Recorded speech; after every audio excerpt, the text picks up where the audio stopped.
Usai kembali dari Jakarta setelah dipanggil oleh Dewan Kehormatan DPP PDIP, Wali Kota Medan yang juga kader PDIP Medan, Bobi Nasution, mengaku diberi waktu 7 hari oleh DPP untuk mengembalikan kartu tanda anggota. Saat ditemui usai membuka acara gelaran pasar murah di kawasan Medan Polonia, Bobi mengaku belum menentukan waktu kapan untuk dirinya mengembalikan KTA ke PDIP Medan. Menantu Presiden Jokowi ini juga mengungkapkan dirinya masih merupakan kader partai berlambang banteng besutan Megawati Soekarno Putri tersebut. Meskipun dalam pilihan calon presiden, dirinya berbeda pilihan dengan tetap mendukung pasangan calon presiden Prabowo Subianto dan calon wakil presiden Gibran Rakabuming Raka. Saya rasa mungkin kemarin saya diinformasikan pada saat di dalam ini waktunya sebenarnya dikasih waktu 7 hari dari DPP, dikasih waktu 7 hari pada saya ketua DPC menyampaikan 3 hari. Ini saya juga baru tahu Kota Medan memilih 3 hari, saya juga baru tahu nanti hanya akan dapat pengadilan lanjut. Artinya Bapak akan menyerahkan KTA Bapak segera? Insya Allah. Sementara itu, sejumlah kader PDIP baik di pusat maupun daerah mendesak menantu Presiden Jokowi tersebut untuk mundur dari PDIP karena dinilai Bobi main politik dua kaki. Dari Medan, Sumatera Utara, Ahmad Ridwan Nasution, iNews melaporkan. Ya, Anda kembali di iNews Prime, kita lanjutkan dialog. Kalau kita lihat informasi yang barusan, saya harus bertanya ke Bung Wahab, bagaimana Anda menilai disebut lagi ini Bobi yang sudah menyampaikan dukungan ke Pak Prabowo Gibran, padahal yang bersangkutan masih menjabat sebagai wali kota. Netralitas ASN di sana juga turut dipertanyakan.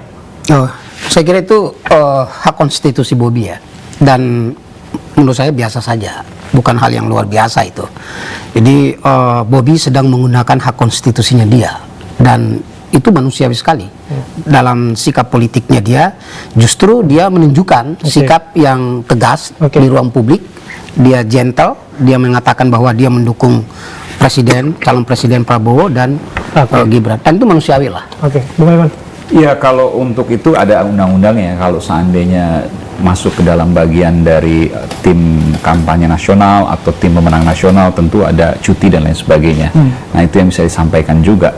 Tapi bahwa ada hal-hal yang di luar itu yang perlu kita sampaikan terus. Dan kami dari TPN, saya pribadi juga akan terus menyuarakan jika ada hal-hal yang sekecil apapun terkait dengan potensi kecurangan. Karena begini, pemilu 2024 ini, utamanya Pilpres ya, bil khusus Pilpres 2024, adalah Pilpres yang paling menantang bagi netralitas aparatur sipil negara. Kenapa? Karena baru dalam sejarah Indonesia, presiden yang masih menjabat lalu kemudian calonnya adalah sang putra mahkota. Tentu ini memunculkan persepsi di publik bahwa ada hal yang harus terus dijaga, karena bukan tidak mungkin anggaran kebijakan lalu kemudian kekuasaan akan diarahkan untuk kemenangannya. Meskipun ini kekhawatiran ya, jadi kita tidak bisa menghapuskan persepsi kekhawatiran publik. Oleh karena itu harus dibuktikan dan harus terus diawasi. Saya geser ke Bung Lawrence. Kalau misalnya potensi abuse of power itu dialamatkan sendiri ke istana ataupun ke Pak Jokowi secara sendiri, nampaknya begitu naif ya, karena kita juga melihat bahwa ada Bu Ida Fauzia sebagai Menteri Tenaga Kerja yang merupakan entitas dari PKB, juga ada adiknya Pak Gus Imin juga ada di sana. Ada Menhum. Ada siapa? Menteri Hukum. Ya, Menteri dan lain sebagainya. Bagaimana Anda melihat netralitas itu juga dipertanyakan di menteri-menteri PKB? Ya, saya melihat begini, yang menjadi rohnya itu kan undang-undangnya, bahwa ASN itu dia harus berlaku netral, apapun jabatannya, itu menjadi rohnya. Selama ini PKB selalu, atau Amin itu selalu konsisten. Waktu Caimin mendeklarasikan sebagai wapres dengan Pak Anies, isu itu juga muncul, tapi kan faktanya kan tidak terbukti. Nah, yang menjadi, saya pikir itu clear lah, tapi yang menjadi pertanyaan saya di sini ya kita balik bahwa memang Pilpres 2024 ini menjadi tantangan tersendiri tuh, karena saya menyambung daripada Bang Aiman itu bahwa adanya anak dari Pak Presiden ini yang menjadi kekhawatiran kita. Seberapa kuat tanggung jawab moral di masyarakat itu? Oke, mengenai tanggung jawab moral singkat saja Bang, waktu kita terbatas. Ya, saya harus menjelaskan bahwa sekali lagi saya highlight, kekuasaan hari ini itu tidak tersentral tunggal di Jokowi. Ya, potensi kecurangan bisa saja dilakukan oleh siapapun. Tadi saya sampaikan kabinet ini banyak juga diisi oleh partai-partai yang notabene-nya hari ini punya pasangan capres atau cawapres. Ya, tadi saya contohkan misalnya. Ya, ada beberapa pos menteri yang entitas dari partai-partai itu. Kami dari Prabowo Gibran itu kami sangat mendukung agar supaya semua ini berjalan baik, netral, dan kami berpikir positif. Kalau bicara menteri kan juga salah satu calon dari Bapak ini kan juga masih menahan ya, makanya kami bilang bahwa, kan seperti Pak Mahfud juga masih ada. Kami ini berpikir positif. Artinya gini, mari kita sama-sama mendorong partisipasi publik.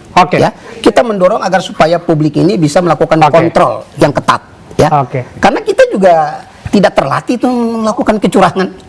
Kita justru kita ada dalam satu kebatinan yang sama, kita satu dalam tujuan yang sama. Harapannya juga demikian apa yang disampaikan Presiden, tak hanya sampai pada ucapan juga sampai pada tindakan. Setuju, kita netralitas ASN, aparat TNI Polri itu adalah menjadi hal yang kita dukung, dan kita pastikan lapangan datar, lapangan netral dalam pertandingan kontestasi pemilu 2024 mendatang. Terima kasih. Sebentar, saya mau tambah sedikit. Jangan lupa loh, hari ini tuh kita sudah berada pada demokrasi yang digital. Semuanya bisa diawasi. Semua bisa diawasi. Terima kasih Bung Aiman, terima kasih Bung Lawrence, terima kasih Bung Wahab. Kalau informasi yang kami perbincangkan menjadi penutup jumpa kita di iNews Prime, wakil kerabat kerja yang bertugas saya Abraham Silaban undur diri. Terima kasih, sampai jumpa.